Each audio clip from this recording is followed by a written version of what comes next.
ஹனுமன் ஜெயந்தி அன்னைக்கு இந்த ஒரு விஷயத்த செய்ய மறந்துடாதீங்க. ஆஞ்சநேயர் அவதரித்த நாளான ஹனுமன் ஜெயந்தி வர டிசம்பர் 19 வெள்ளிக்கிழமை கொண்டாடப்பட இருக்கு. ஆஞ்சநேயர் மார்கழி மாதத்துல அமாவாசையுடன் கூடிய மூலம் நட்சத்திரத்தன்னைக்கு அவதரித்தாரு. அன்னைக்கு எப்படி வழிபாடு செய்யறது அப்படிங்கறத பத்தி பார்க்கலாம். மார்கழி மாதம், அதனால அதிகாலையில எந்திரிச்சு வாசல அழகா கோலம் போட்டுட்டு குளிச்சிடுங்க. ஆஞ்சநேயர் படத்துக்கு சிவப்பு நிற மலர்களை சூட்ட வேண்டும். வெற்றிலை மாலை கூட போடலாம்.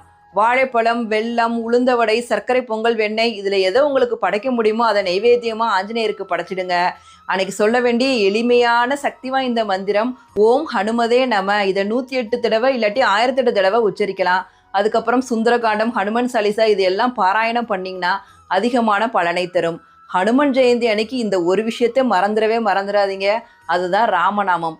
ராமநாமம் எங்கெல்லாம் உச்சரிக்கப்படுகிறதோ அங்கெல்லாம் ஆஞ்சநேயர் கட்டாயம் இருப்பாரு. அதனால ராமநாமத்தை ஆஞ்சநேயர் ஜெயந்தி அன்னைக்கு உங்களால எவ்வளோ தடவை உச்சரிக்க